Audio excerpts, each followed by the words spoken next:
Okay, welcome back, everyone. I'm still rolling on this notion of uh, emotions in teaching and emotional labour, and I just wanted to read a couple of choice quotes and just elaborate a little more about what I'm talking about here, because I think it's quite important.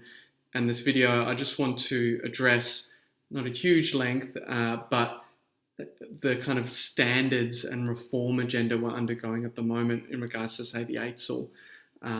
That is this week's topic, and you probably guessed that perhaps I have somewhat of a critical view of the EITSL and the perhaps detrimental effects of it. But I just want to read this quote from one of the researchers that I'm most inspired by in regard to the work that I do and the research that I do. His name is Mikalenios Zembailas, and I'll provide a link to his book that I've read. That's quite fantastic in regards to teachers' emotions in the YouTube notes. But emotional labour, according to Zembailas, from page 49 of his book, Teaching with Emotion, from 2005. He said, emotional labour in the context of teaching is what teachers perform when they are required to feel or at least project when they are engaged in teaching relevant interactions. After all, it is in and through interactions with students, colleagues, and parents that teachers express, repress, or manufacture emotions in their teaching. For example, teachers often mask and or simulate their emotions in order to manage the required social impressions, avoiding embarrassment or saving face. So this very idea that that encapsulates the emotional labour and very succinctly, in his own words, describes what I was talking about at the end of the previous video. So I think it's important there to realise that if teachers are kind of working their emotions, this emotional labour, and they're thinking about, okay, what am I masking? What am I simulating? What am I repressing? It's really critical to understand then what is the norm. We have to look at normalized practice. What does that mean in regards to teachers' emotions? So if we think about where we're at in terms of a professional discourse and how we classify teaching as a profession, in and around the standards most particularly, there's a sort of, there is a normalized practice there, and that normalized practice is very much around technical skill and professional skills and demonstrating those. And there's very little attention paid to emotions at all. You certainly won't find even the word empathy in the standards, but this kind of agenda of professionalization of the teaching workforce, I think, misses something really important. And unfortunately, what it does is to create standards, you have to create a norm. You have to, anything that's standardized, you have to have a middle. You have to have something that is normalized. So as soon as you normalize something and create that set of criteria that judges what is normal, you then automatically decide what's outside of that, what deviates from that. So something has to be in relation to the norm. So in regards to this, I just want to again read a little bit of my own writing. It sort of helps me guide what I'm doing here. But certainly this comes from my own research around this idea of control, emotional control. What is the norm? What is it normal to express as a teacher, or what is abnormal? What is deviant? What should I repress? What do I need to mask in order to save face here, in order to work productively with colleagues, parents, students? So many of the students I spoke to, such as yourselves, they seem to be conforming their own emotional experiences and their performances of emotions to what is this accepted norm of emotional control and management.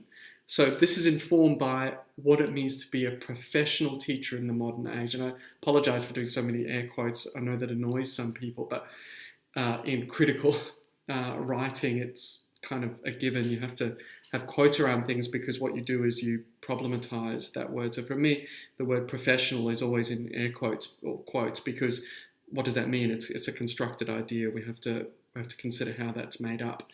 But this notion that as a teacher you exercise emotional prudence when it's required, meaning that you limit and control those emotions. You don't show excessive emotions, particularly negative ones, in front of, say, your mentors, your colleagues and students, because it's dangerous. It could hurt your chances of doing well in the assessment.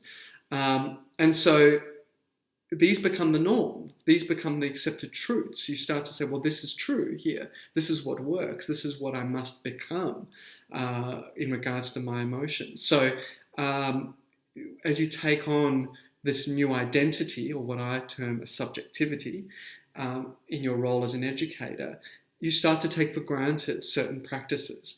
And so you then no longer critically reflect on them. You don't question them anymore. You don't say, well, is this just? Is this right? Should I be doing this? Should this be the norm? Should this be a normalized practice that teachers exercise emotional control and mask their emotions? Some people may say, yes, well, you can't have teachers just emoting all over the place. But for me, I think we need to question that, because there's something going wrong.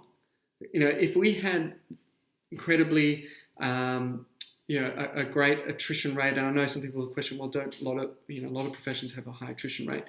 There's a difference between having a high attrition rate, and then also the research points to that not only do we have a high attrition rate, but we have a high emotional exhaustion and burnout rate.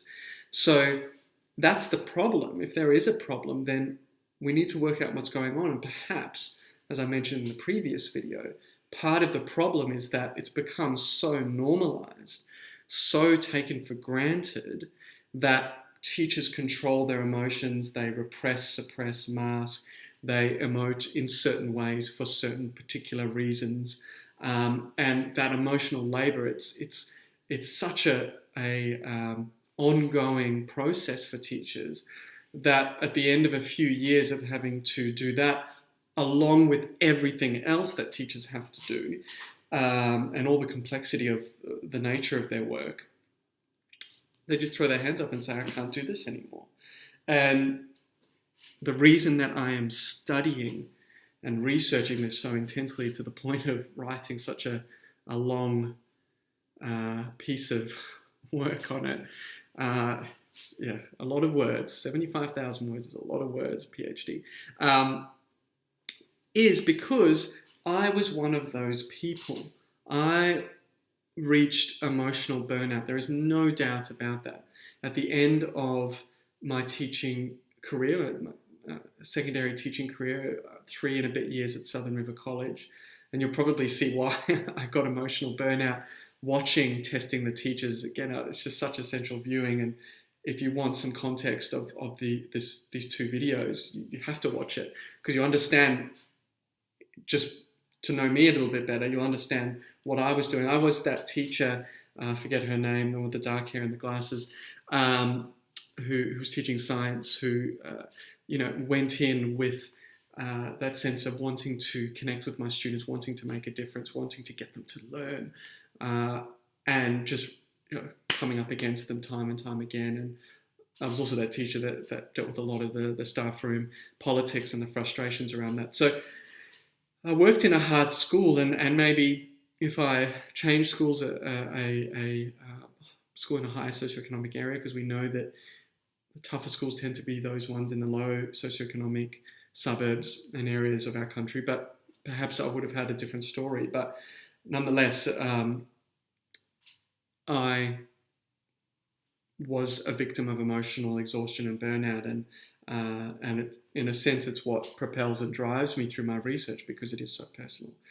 So I hope that's been interesting for you, and obviously a lot in depth, and probably much more in depth than you probably need in regards to a particular aspects of this much wider course, because emotions is just one part, but I think very important. And as I say, when you start to teach, when you go into a school in your first professional practice and you spend a few days in a school, you'll go, Yes, Saul, I remember what you said, and you're exactly right. That it's emotional and it requires emotional practice. So, again, I hope that has been interesting for you. And again, thanks for watching.